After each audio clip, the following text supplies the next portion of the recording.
મારો ઈશ્વર, મારો કૃષ્ણ એ લગભગ પૃથ્વી ઉપર જીવતા દરેક માણસ જેવો હોય, કોઈ આદર્શવાદી ના હોય. માણસ જેમ જીવે એમ જ એ જીવી ગયો હતો. સિદ્ધાંતોની વચ્ચે નથી જીવતો.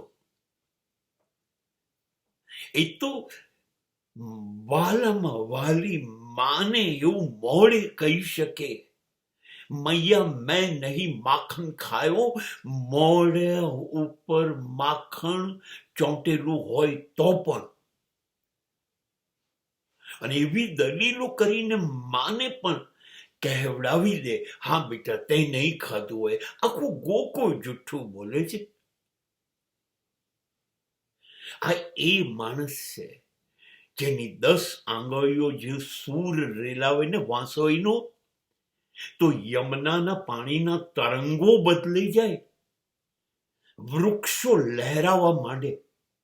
અને કહેવાય છે એ જમાનામાં 40,000 ગાયો આ એક બાળક કેવી રીતે નંદ બાબાની ચરાવી શકે. પણ એ એક વાંસળીનો સૂર છેડે અને બધી જ ગાયો જ્યાં હોય ત્યાંથી દોડીને સૂરની દિશામાં હાજર થઈ જાય. આ 10 આંગળીઓ જે કમાલ કરી શકે, જે કરામત કરી શકે, અચાનક જ એ આંગળીઓ બદલાઈ ગઈ અને 10 ના બદલે એક જ આંગળી ઉપર એક સુદર્શન ચક્ર આવી ગયું અને શિશુપાલનો વધ કરે, જરાસંઘને મારી નાખે, ગમે ત્યારે ગમે તેનો નાશ કરવા એક જ આંગળી પૂરતી છે. આ પણ એની જ બીજી બાજુઓ છે. એ કહે છે હું યુદ્ધ નથી કરવું એવું કહેવા જઉં છું, અને યુદ્ધ લઈને જ આવે.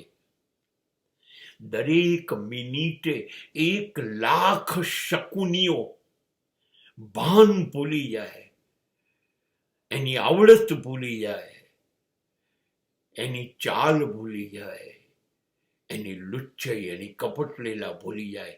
એવી એક ચાલ ચાલતો આ માણસ છે જે હાથમાં શસ્ત્ર લેતો નથી અને સમગ્ર કૌરવ સેનાનો નાશ કરી નાખે છે.